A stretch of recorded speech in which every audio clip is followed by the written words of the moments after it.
Visa জটিলতা কাটিয়ে এবার থাইল্যান্ড ভ্রমণের সুবর্ণ সুযোগ পেতে যাচ্ছে বাংলাদেশ। থাইল্যান্ডের বৈচিত্র্যময় ঐতিহ্য, সংস্কৃতি, মনোরম পরিবেশ, ভাসমান বাজার ছাড়াও আরো অনেক কিছু আছে দেখার মতো। থাইল্যান্ডের অন্যতম আকর্ষণ হলো তাদের অতিথি আপ্যায়ন, যা আপনাকে দেবে এক রোমাঞ্চকর অভিজ্ঞতা। তবে ভিসা ছাড়া থাইল্যান্ড প্রবেশের জন্য মানতে হবে বিশেষ শর্ত।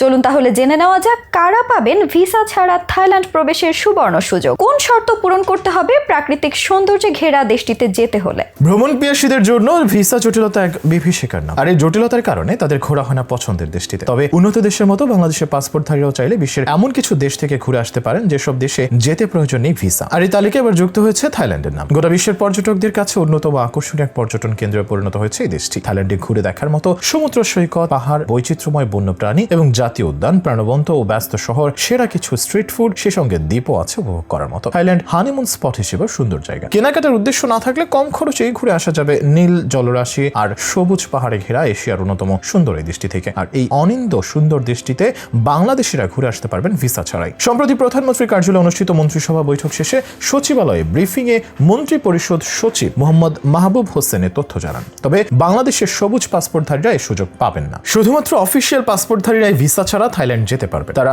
30 দিন সেখানে অন অ্যারাইভাল ভিসা নিতে পারে। এটার চুক্তি হয়েছে। মন্ত্রী পরিষদ সচিব বলেন, আগে 29টি দেশের সাথে চুক্তি ছিল। এ নিয়ে আমাদের 30টি দেশ হলো। মূলত নীল রঙের পাসপোর্টকে বলা হয় অফিসিয়াল পাসপোর্ট। সরকারি কাজে কোনো কর্মকর্তা বা কর্মচারী দেশের বাইরে ভ্রমণ করতে হলে এই অফিসিয়াল পাসপোর্ট ব্যবহার করা হয়। বর্তমানে সচিব থেকে তদূর্ধ্ব পর্যায়ের কর্মকর্তা, সংসদ সদস্য ও মন্ত্রিসভার সদস্যরা কূটনৈতিক পাসপোর্ট বা লাল রঙের পাসপোর্ট পান। চলুন এবার এক নজরে দেখে নেওয়া যাক দেশে কোন রঙের পাসপোর্ট কাদের জন্য। বর্তমানে বিশ্বজুড়ে 4 ধরনের পাসপোর্ট রয়েছে। তবে বাংলাদেশে চালু রয়েছে 3 রঙের পাসপোর্ট। 2020 সালে ই পাসপোর্ট চালু করে বাংলাদেশ। কিন্তু নাগরিকদের জন্য আগের মতোই 3 রঙের পাসপোর্ট চালু রেখেছে সরকার। বাংলাদেশে সাধারণভাবে সবার জন্য সবুজ রঙের পাসপোর্ট চালু থাকলেও দেশে আরো 2টি রঙের পাসপোর্ট চালু রয়েছে। এগুলো হলো নীল এবং লাল পাসপোর্ট। জন্ম ও বৈবাহিক উভয় সূত্রে বাংলাদেশের সব নাগরিকের জন্য সবুজ পাসপোর্ট। এই রঙের পাসপোর্টে বিদেশে গমনের জন্য সংশ্লিষ্ট দেশের ভিসার প্রয়োজন হয়। নীল রঙের পাসপোর্টকে বলা হয় অফিসিয়াল পাসপোর্ট। সরকারি কাজে কোনো কর্মকর্তা বা কর্মচারী দেশের বাইরে ভ্রমণ করতে হলে এই অফিসিয়াল পাসপোর্ট ব্যবহার করা হয়। এই পাসপোর্ট করার জন্য সংশ্লিষ্ট সরকারি অফিসের অনুমোদন বা গভর্নমেন্ট অর্ডার প্রয়োজন হয়। এই নীল পাসপোর্টধারী ব্যক্তিরা বর্তমানে 29টি দেশে বিনা ভিসায় ভ্রমণ করতে পারবেন। লাল পাসপোর্টকে বলা হয় ডিপ্লোম্যাটিক বা কূটনৈতিক পাসপোর্ট। এই পাসপোর্ট পাবেন রাষ্ট্রপ্রধান, প্রধানমন্ত্রী, মন্ত্রিসভার সদস্য,